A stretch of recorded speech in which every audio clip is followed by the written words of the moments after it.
ایجنڈے کا اصل حال بما دستاویزی ثبوت چینل 5 نیوز کی اسکرین پر نشر۔ ان دستاویزات پر سینئر وزراء شرجیلنا میمن، ناصر حسین شاہ، سعید غنی اور ضیاء الحسن لنجار کے دستخط بھی موجود۔ میٹنگ میں Karachi water and sewerage corporation کے افسران کے خلاف تعدیبی کارروائی کے احکامات واضح طور پر درج ہیں۔ اہم خبر دے رہے ہیں اپنے ناظرین کو، چینل 5 نیوز ایک بار پھر سب سے پہلے سب سے آگے وزیر اعلیٰ سندھ اور سینئر وزراء پر مشتمل اہم حساس میٹنگ کے اہم نکاتی ایجنڈے کا اصل حال بما دستاویزی ثبوت چینل 5 نیوز کی اسکرین پر مزید بات کر لیتے ہیں۔ اس پر بیورو چیف کراچی محمد کامران زہری سے۔ کامران، مزید کے تفصیلات ہیں وہ بتائیے گا۔ ایک انتہائی بڑی اہم پیش رفت چینل 5 نیوز ایچ ڈی اپنے ناظرین کے لیے لایا ہے، اور اب سے کچھ دیر قبل وزیر اعلیٰ سندھ کی سربراہی میں ہونے والی کیبنٹ میٹنگ کے اہم دستاویزات چینل 5 نیوز نے سب سے پہلے حاصل کر کے عوام کے سامنے اپنی اسکرین پر لے آیا ہے۔ دستاویزات پر جو سندھ کے سینئر ترین وزراء ہیں، جن میں شرجیل انعام میمن،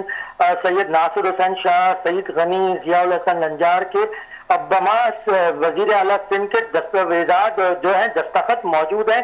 جن میں Karachi water and sewerage corporation کے افسران کے خلاف فوری تعدیبی کارروائی کر کے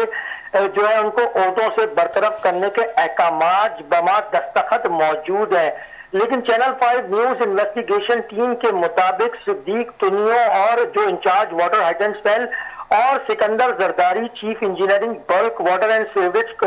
کارپوریشن پر ابھی تک اپنے عہدوں پر براجمان ہے، جبکہ انہیں میٹنگ میں اور منٹس میں اور اس رپورٹس جو ابھی ہمارے اسکرین پہ چلائی جا رہی ہے اس کے اندر اہم وزراء اور کیبنٹ میٹنگ کے اندر اپنے دستخط سے ہٹانے کے، اور جبکہ کچھ دیر قبل سینئر وزیر ہیں شرجیل انعام میمن، ان کی جانب سے بھی یہ عوام کو نوید سنائی گئی تھی کہ ان کو فوری طور پر جو ہے ان کو عہدوں سے ہٹا دیا جائے۔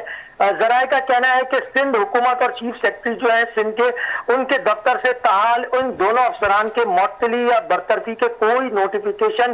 جاری نہیں ہوئے۔ یہ معاملہ انتظامی عمل اور احتساب کے طریقہ کار پر سوالات کھڑے کرتا ہے اور واضح کرتا ہے کہ جاری احکامات پر فوری طور پر عمل درآمد کیوں محکمہ جاتی نگرانی اور شفافیت کی